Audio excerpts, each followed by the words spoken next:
Wah! Good morning, good morning, good morning po sa ating lahat, lalong-lalo na po sa Team Kalingap supporters, Kalingapan, aka founder ng inyong lingkod. Ang masasabi po natin sa lahat-lahat po ng gulo ngayon na nangyari sa community ng Kalingap, lalong-lalo na po ang mga anti-Kalingap. Ang masasabi ko po about doon kay Dr. Love na laging naghahamon sa kanyang live.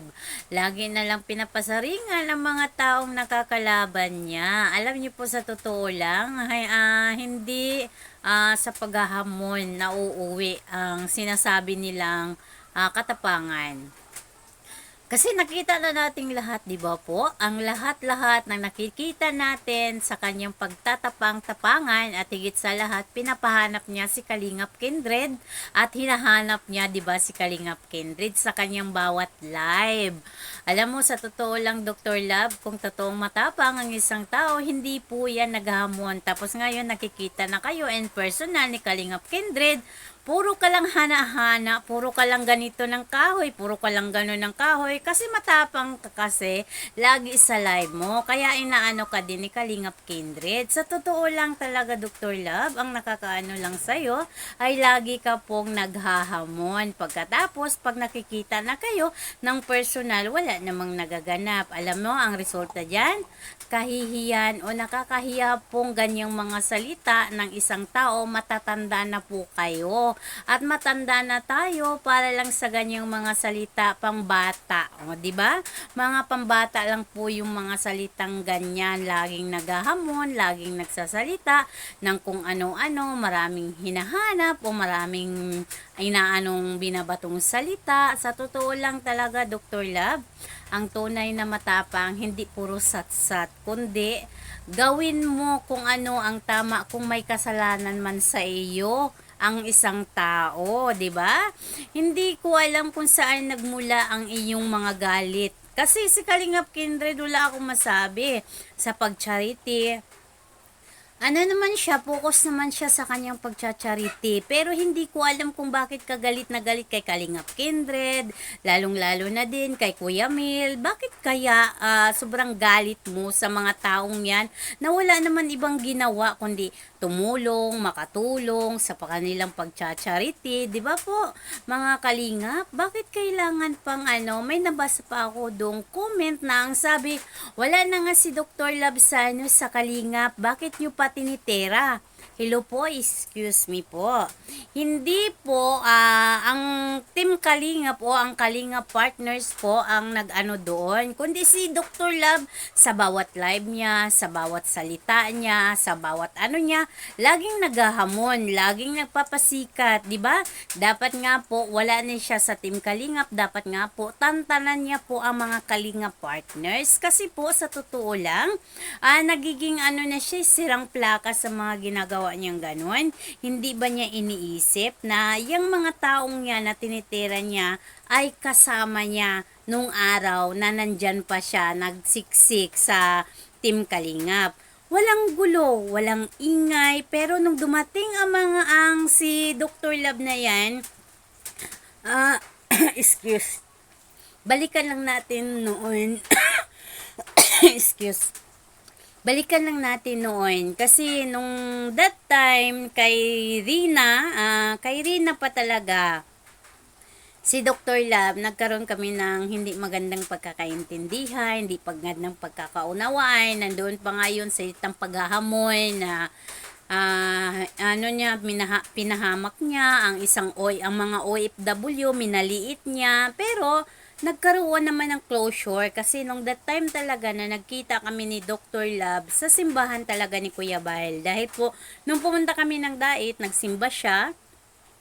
Nandoon din kami, nagsimba din sa church nila Kuya Bael. At doon, naging okay kami, naging naman lahat. Nagkaroon po ng tatak na closure. Ang sa akin lang kasi mahirap po kasi pag once na lalaki sa lalaki ang nagkakagulo. Lalaki sa lalaki ang nagkakaroon po ng alitan. Yung sa akin lang o sa amin lang bilang kalinga partners din, sana Dr. Love, wag na po tayong magbigay po ng salita ng hindi maganda. Kahit sino naman, 'Di ba po? Kahit sino naman po magkakaroon talaga ng iringan. Kasi sa mga ginagawa mo sa bawat live mo, sa bawat labas mo sa iyong YouTube ay nagkakaroon ka ng hindi magandang salita laban po sa mga Kalingap partners. Lalong-lalo na po kay Kalingap Kindred. Wala naman siyang ginawa sa iyo, wala naman siyang inaano sa iyo. Siyempre, bilang ano din ni Kuya Bal, ipagtatanggol din niya si Kuya Bal at saka si Kalingap Rab.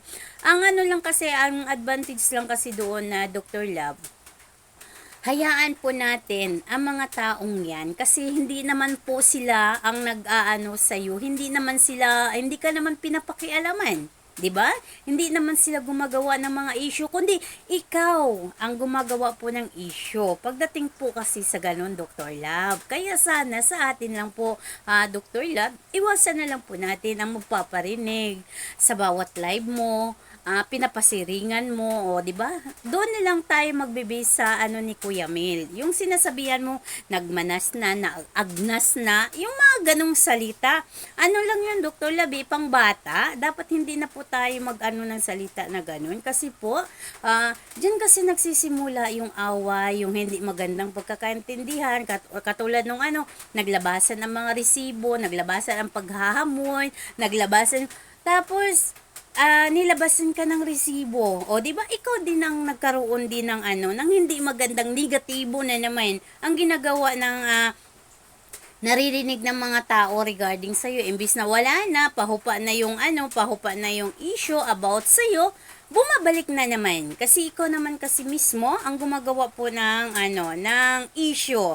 Sa bawat mo, lagi ka na lang nagpaparinig sa mga ganito ganyan. Hindi na po dapat yun dahil hindi mo naman obligasyon yun. 'Di ba? Ang sa atin lang, kung ayaw mo na sa Kalingap, kung ayaw mo nang bumalik sa Kalingap, o ayaw mo na sa Kalingap, pero yan ang tandaan mo. At ito ang tandaan mo po, Dr. Love, kung ano po ang mayroon sa iyo ngayon. Utang na loob mo po yan sa Team Kalingap. Di ba po? Lalong-lalo na kay Kuya Bal, di ba? Kay Kalingap Rab, kasi hindi ka naman makikilala noon kung wala ang Team Kalingap, kung wala si Kuya Bal. 'Di ba? Driver ka nga nila, 'di ba? Naging driver ka, kaya ka naging nagkaroon ng mga content kay Kuya Bal, di ba? Yung mga ganong bagay, wag na po nating palakihin pa ang mga issue sa kung anong mayroon sa paligid natin, di ba po? Kasi Dr. Love, sa totoo lang, alam natin lahat na maraming nagagalit sa'yo. Kahit ako noon talaga, as in galit na galit ako sa'yo. Kasi yung mapang-asar mong tawa, yung mapang-asar mong mga salita, pero wag po nating hayaan na ganun palagi ang nasa puso natin, Dr. Love. Yung sa atin, yung lang po ang mayroon sa atin, dapat po tayo po ay pakumbaba. Walang mawawala po sa atin. 'Di ba po, Dr. Love? Alam natin lahat na tayo man din ay nagpapatawad, 'di ba? Tao lang tayo, pero sa ngayon, medyo sariwa pa kasi ang nangyari. Both as maraming nadamay, maraming idinamay, maraming nadawit. 'Di ba po? Pati mga sponsor, nagkalabasan ng mga anong anik-anik. 'Di ba po? Pero sana po, wag po nating hayaan na masira sa ganung aspeto po ang ating tawag nito, ang inyong samahan. Na may mga pinagsamahan naman din po kayo, may pinagsamahan kayo, lalong-lalo na po sa Team Kalingap. 'Di ba po mga Kalingap? Alam naman nating lahat kung saan nanggaling si Dr. Love, kung ano niya dito noon sa Team Kalingap. Minahal siya, tinanggap siya ng buo ng pamilya Matubang. Pero sana po, wag na lang nating hayaang galit po ang namumuno po sa ating puso sa hindi magandang pagkakaintindihan o pagkakaunawaan. 'Di ba po mga Kalingap? Maraming salamat po sa inyong lahat sa walang sawang suporta po. Minsan lang po talaga tayo nakakaano ng ganito kasi reaction kasi po sa totoo lang. Tawag nito, busy na si Founder Ann, si Kalingap Ann is busy sa ngayon. Pero darating din po tayo na mag-focus din po tayo sa ating YouTube channel. Maraming salamat po sa walang sawang suporta. Ingat po ang lahat, lalong-lalo na ngayon. Maulan po talaga ang panahon ngayon at tag-ulan na po talaga ang panahon ng July. Ay, August na pala, di ba? Mabuti nga ngayon, medyo mahaba-haba yung tag-init natin eh. Maraming salamat po, ingat ang lahat, and God bless po. Bye-bye!